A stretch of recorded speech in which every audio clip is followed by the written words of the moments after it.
So today's the day 7 of the Collecting Stones meditation journey. I've already thrown my stones in earlier today, but I found a stranded turtle on the road, and it was drying up, and it had nowhere to go. And I've been reviving it today before I got a chance to take it to a pond.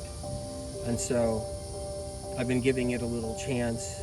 I've been keeping it out of the heat and sun, giving it a little bit of water, some grass and vegetation, and then now I'm ready to let this little baby turtle go. It's a mud turtle, so they don't get really big, but this is a very small turtle. I don't think they grow more than a few inches past this.